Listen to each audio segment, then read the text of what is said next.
Deep underground in an undisclosed location, this is Tread Comics presents The Transformers, the movie. The Transformers, the movie is a 1986 animated film based on the Transformers television series, in turn based on the Transformers toy line created by Hasbro. It was released in North America on August 8, 1986, and in the United Kingdom on December 12, 1986. The film was co-produced and directed by Nelson Shin, who had also produced the original Transformers television series.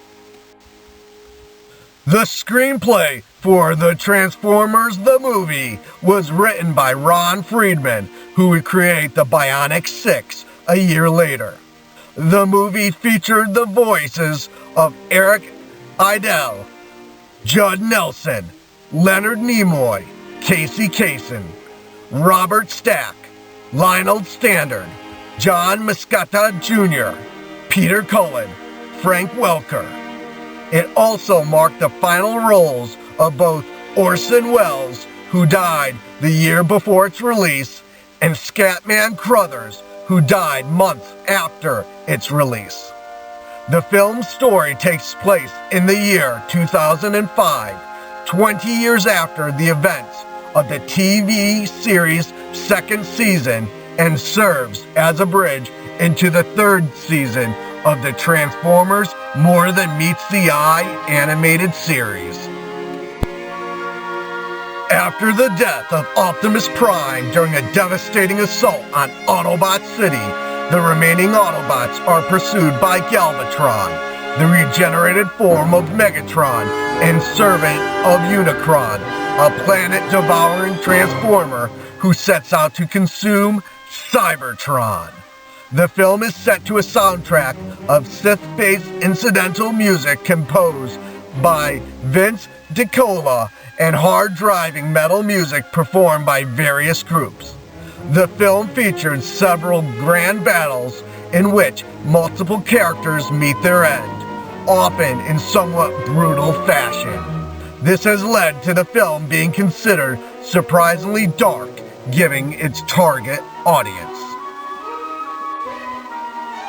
In the year 2005, the war between the Autobots and Decepticons have culminated in the Decepticons conquering their home planet of Cybertron, while the Autobots operate from its two moons, preparing for a counter-offensive. Optimus Prime sends an Autobot shuttle to Earth's Autobot City for energon supplies, but the Decepticons, led by Megatron, commandeer the ship and kill the crew, consisting of Ironhide, Ratchet, Prowl, and Brawn. Traveling to Earth, the Decepticons attack Autobot City, slaughtering many of the Autobots and leaving only a small group alive, including Hot Rod, Cup, Ultra Magnus, RC, Springer, Blur, Perceptor, Blaster, and the human Daniel Wickedy. On the next day, Optimus Prime and the Dinobots arrive as reinforcements. Optimus Prime single-handedly defeats the Decepticons and engages Megatron in a climactic battle that leaves both of them mortally wounded. On his deathbed, Optimus Prime passes the Matrix of Leadership to Ultra Magnus, informing him that its power will light the Autobots' darkest hour. Optimus Prime then dies.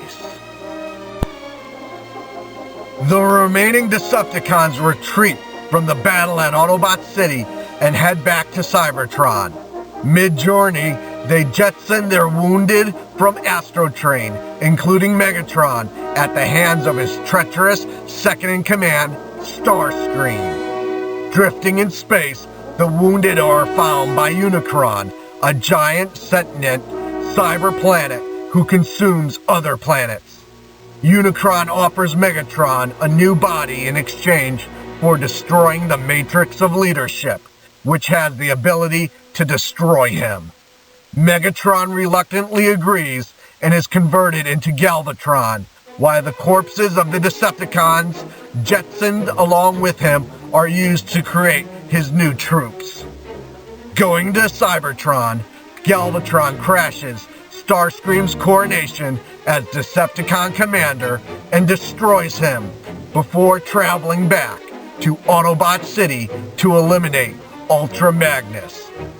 The surviving Autobots escape in separate shuttles, which are damaged by the Decepticons and crash land on different planets.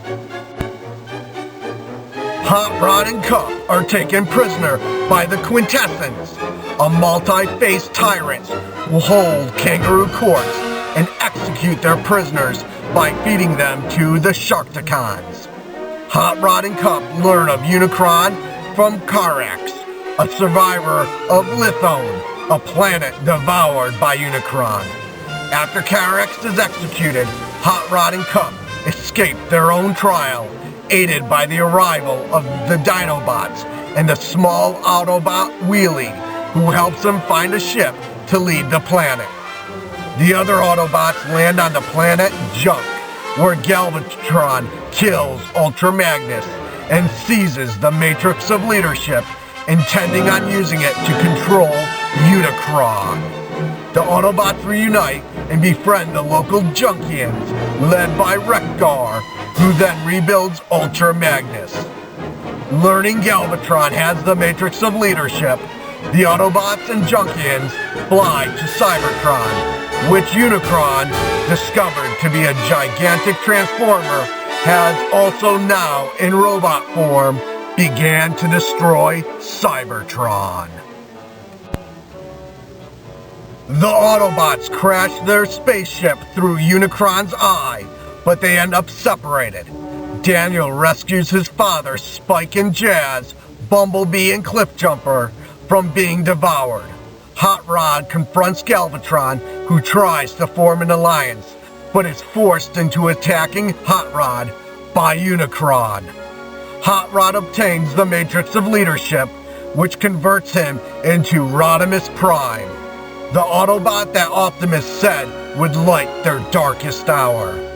Rodimus tosses Galvatron into space and uses the Matrix of Leadership's power to destroy Unicron from the inside.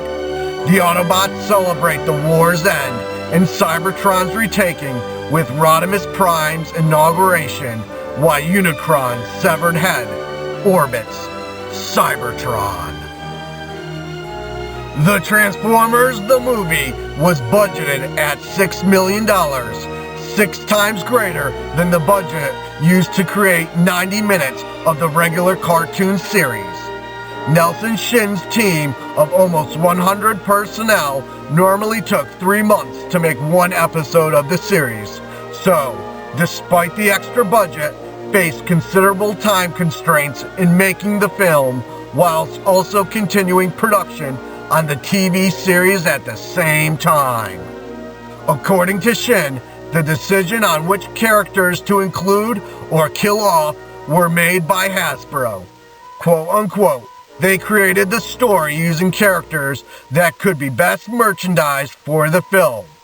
Only with that consideration could I have freedom to change the storyline. Shin also came up with the concept of the Transformers changing colors when they died. Quote unquote, when Optimus Prime died, I changed his color from red and blue into gray to show that the spirit was gone from his body. Toei Animation Vice President Kozo Morishita spent 1 year in the United States during the production of the film. Morishita survived the art direction, insisting the Transformers themselves be given several layers of shading and shadows to give them a more dynamic and detailed appearance. The Transformers the movie was also the final film to which Orson Welles contributed before his death. Shortly before he died, he told his biographer, Barbara Leeming, quote unquote, "You know what I did this morning? I played the voice of a toy. I play a planet. I menaced someone called something or other. Then I am destroyed. My plan was to destroy whoever it thwarted, and I tear myself apart on screen." End quote. However, director Nelson Shin states that Wells had originally been pleased to accept the role after reading the script and had expressed an admiration for animated films. Transformers the movie was released on 990 screens in the United States and grossed $1.7 million on its opening weekend. It opened in 14th place behind About Last Night, which had been in theaters for 5 weeks at the time. The film's final box office grosses was $5.8 million, which made it the 99th highest grossing movie of 1986. Hasbro lost $10 million on the combined poor performances of Transformers the movie and their previous collaboration with De Laurentiis Entertainment Group's My Little Pony the movie. However, Transformers the movie has become a cult classic. The film has been remastered and rescreened at nights since.